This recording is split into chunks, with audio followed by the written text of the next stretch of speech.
and that we call back over and over again. And they like the craziness of the 48 hours. And we trust each other and our creative process together. We've done a few films now, and we know it.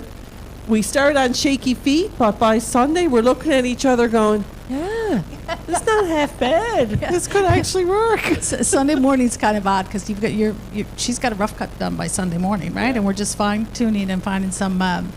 She's the editor, and we're fine tuning some things. Every time I walk in the door, she always says, "I hate this. This is shit. This is shit. It's not going to work out." We go, "Hang on, we'll do it." Yes. I think that's a natural step of filmmaking at all levels, right? Yeah. Putting the music in, Michelle has recognized, is a big step for me. Once the music goes in and a bit of a soundtrack, then I start to change my mind. That's good to have that light at the end of the tunnel, at least. Sure. The music is coming. And they're confidence boosters, folks. So do them because they build your confidence and your experience. Yeah, they're fun. Any questions from the audience for Michelle and Bridget? Yeah.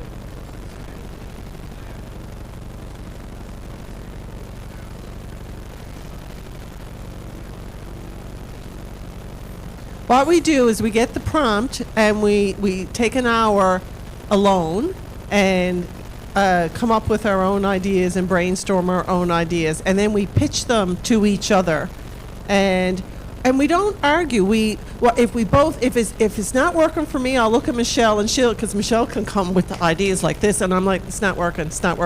And then when it connects and we look at each other, it's like, okay, this is what we can go with. Yes. And we can usually do that pretty quick, and it's script.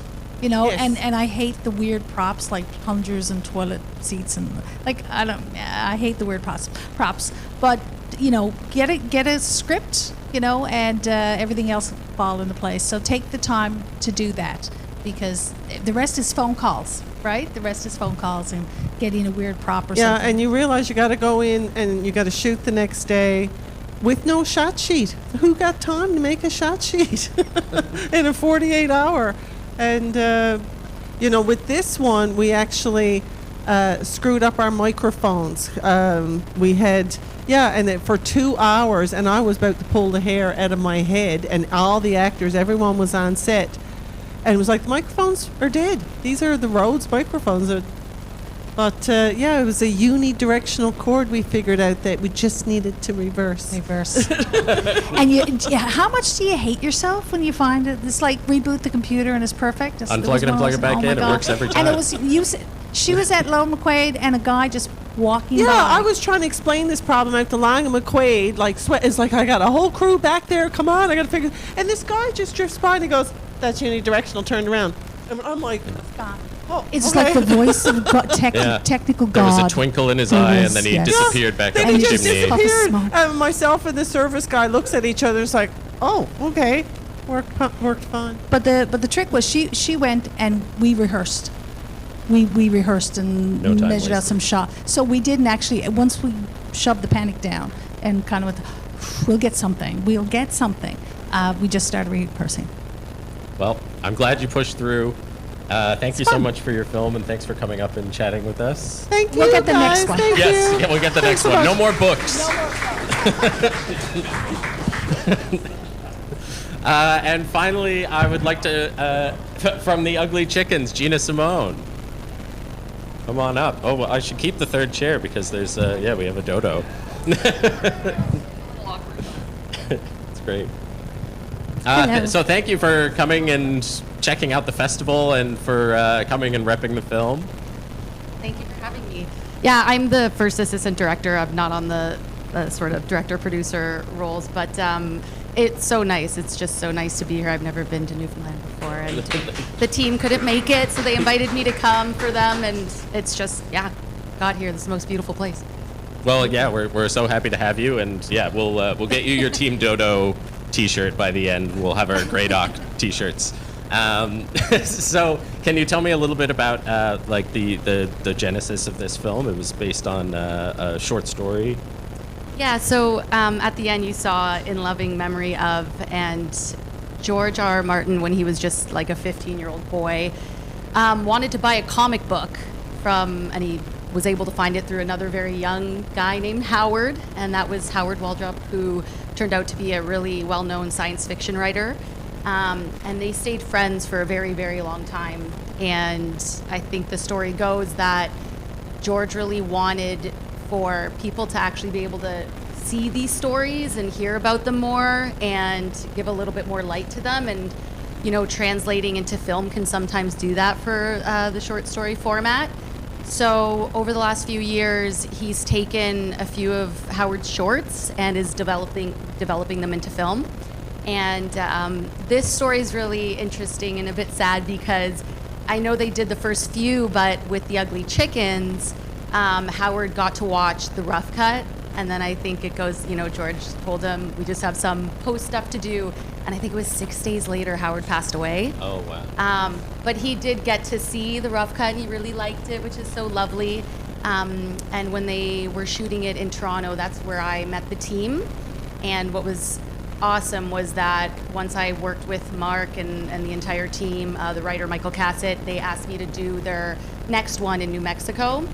So I just assistant directed that one about a year ago and looking forward to that one coming out. But yeah, it's really sweet what they're doing, taking all these amazing shorts and, you know, putting them on screen and allowing more people to get to know these stories. Yeah, and I mean bringing them with such quality and care to the filmmaking as well. I mean, this was quite an involved shoot. It looked like lots of locations. You've got some great talent on screen. What was it like getting this whole thing done? Was it a strenuous process? Or? So what's awesome is I work on a lot of low budget stuff all the time. As an AD, I get to work on sort of all of it from smaller budgets to bigger. But I love a higher budget short as an AD. As a director, I do a lot of more lower budget shorts.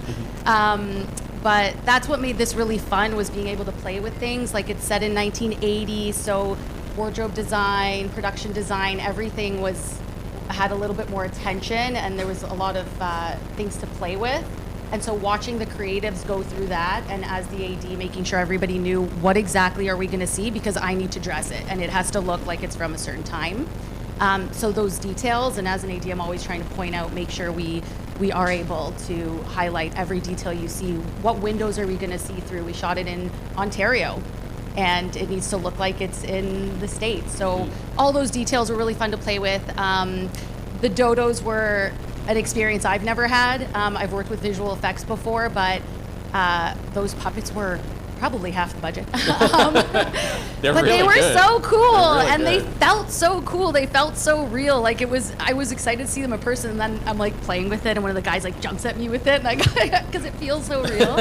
Not like this little fuzzy buddy. But that was a cool scene to shoot because logistically for me, planning it out was different than something I had done. So making sure one shot of the dodo meant a layer of just the background, and then a layer of just the green screen, and then a layer of dodo in front of green screen, and then a layer of the foreground and Felicia passing by and all those little bits.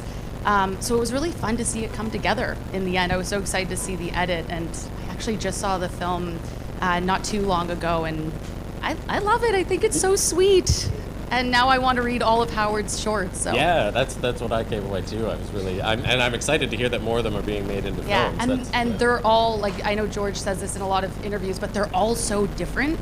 Like, he doesn't reuse anything. It's very interesting. It's very creative. So yeah, that's great. Yeah. Are there any questions from the audience? I do have one more about the dodo. How big were the dodo puppets? Were they like people size? Like they were like this. Oh, that's so amazing. I have a selfie with one. Yeah.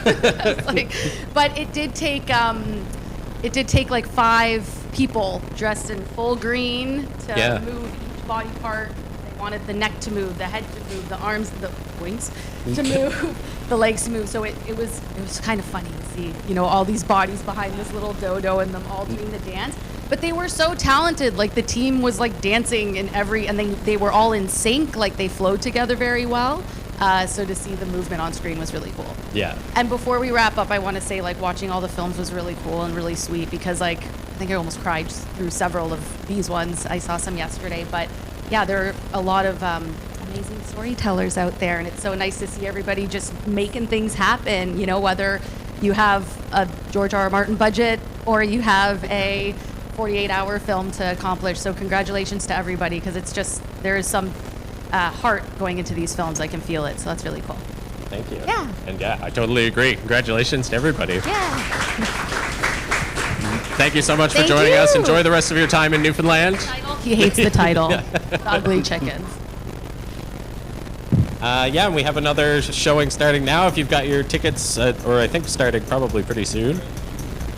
No, in 15 minutes. So yeah, if you've got your tickets, get ready. I'm sure you'll be hearing a bell soon.